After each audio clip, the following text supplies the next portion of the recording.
Hello, this is Carlos Wang. Today I would like to demonstrate my SDR project, which is the Wi-Fi signal generator and analyzer. This demonstration consists of two parts.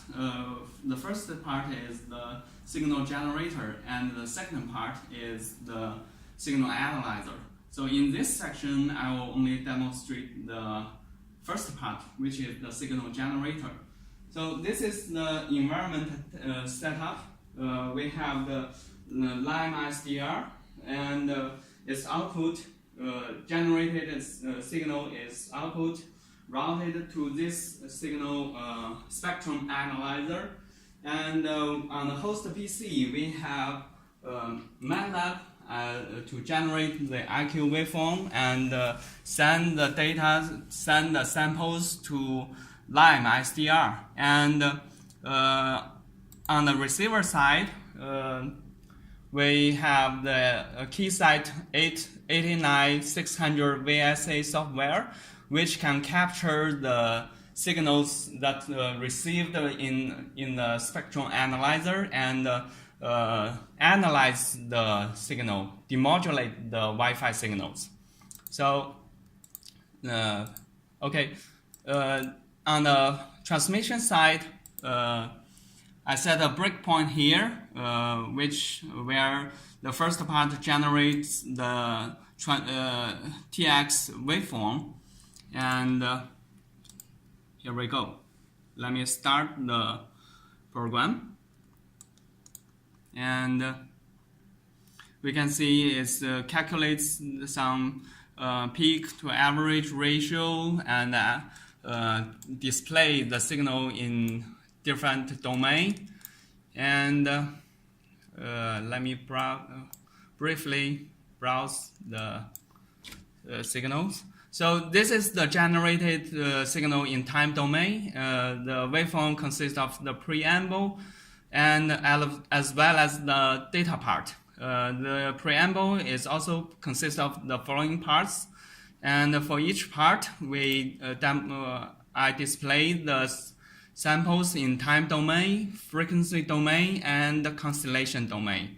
So let me go through each part. L signal, HD signal, HD signal 2, HT STF, HT LTF, HT data.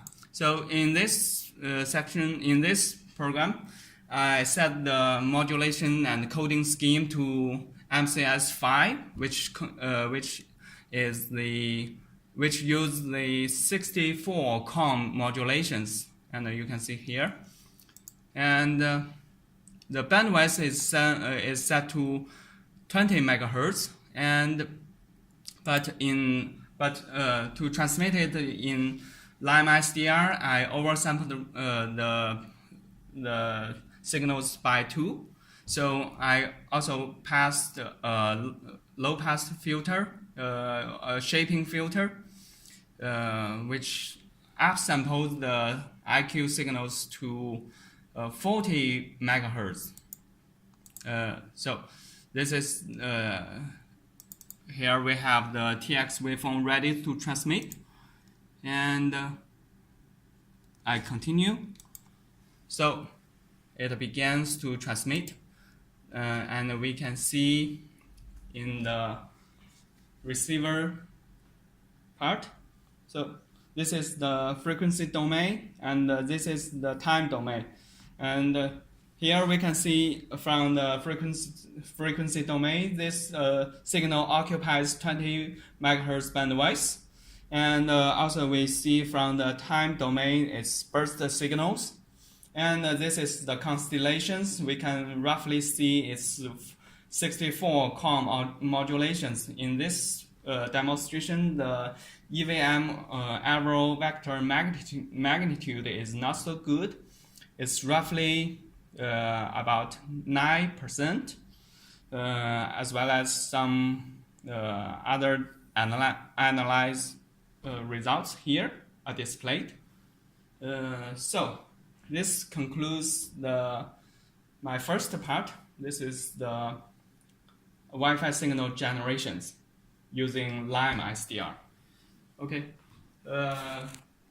In the next sections, I will demonstrate the Wi-Fi signal analyzer. Okay, let's conclude.